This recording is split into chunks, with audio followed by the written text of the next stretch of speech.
Gold trusted gold buyers తాకట్టులో ఉన్న బంగారాన్ని విడిపించి ఈ రోజు ఉన్న మార్కెట్ ధరకే కొనబడును. మరిన్ని వివరాలకు సంప్రదించండి 77107720. శ్రీకూర్మం పుణ్యక్షేత్రంలో 37 నక్షత్ర తాబేలను గుట్టుచప్పుడు కాకుండా దగ్నం చేసే ప్రయత్నాన్ని మాత్రం స్థానికులతో పాటు అందరూ కూడా ఆవేదనకు గురి చేసింది. ఈ విషయంపై దర్యాప్తు నిర్వహించేందుకు వచ్చినటువంటి ఎండోమెంట్ శాఖ డిప్యూటీ కమిషనర్ సుజాత గారు మనతో ఉన్నారు. చూస్తే నేను ఈ ఘటన ప్రతి ఒక్కరిని కూడా ఉలిక్కిపాటి గురి చేసింది. భక్తుల మనోభావాలను దెబ్బతీసే విధంగా ఈ ఘటన చోటు చేసుకుంది. ఇటువంటి దర్యాప్తు మొదలు పెడుతున్నారు ఇటు అటవీ శాఖ అధికారులతో పాటు పోలీసులు, ఎండోమెంట్ శాఖ తరఫున. ఇప్పుడు దీనికి ఈ విషయం తెలిసిన తర్వాత మేము ఎంక్వైరీ కోసం అని వచ్చాము.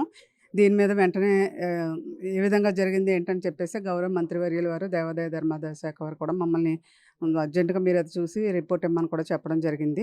మా గౌరవ ప్రిన్సిపల్ సెక్రటరీ గారు కానీ, కమిషనర్ గారు కానీ, మంత్రివర్యుల వారు కానీ దీని మీద ఏ విధంగా జరిగింది ఏంటి అనేసి ఒక ప్రత్యేకంగా మీరు ఒక ఎంక్వైరీ చేసి రిపోర్ట్ ఇమ్మన్న దాని మీద మేము కూడా ఇక్కడ రావడం జరిగింది. అది ఎంక్వైరీ మేము ఇంకా చేయవలసి ఉంది. ఆ ఎంక్వైరీ చేసిన తర్వాత ఎవరి మీద ఏ విధంగా జరిగింది ఏంటి అని చెప్పేసి మేము ఒక రిపోర్ట్ ఇస్తాము. దాని మీద తగు చర్యలు పై అధికారి వారు తీసుకుంటారు. కాబట్టి ఆ పోస్ట్ మార్టం రిపోర్ట్ కూడా ఇంకా రావాల్సి ఉంది కనుక అది వచ్చిన తర్వాత మేము మా ఎంక్వైరీ రిపోర్ట్ కనుక ఎండోమెంట్ శాఖ మంత్రి ఆదేశాల మేరకు ఈరోజు కూర్మంలో జరిగినటువంటి ఈ ఘటనపై క్షేత్రస్థాయిలో దర్యాప్తు చేసేందుకు రంగంలో దిగాం.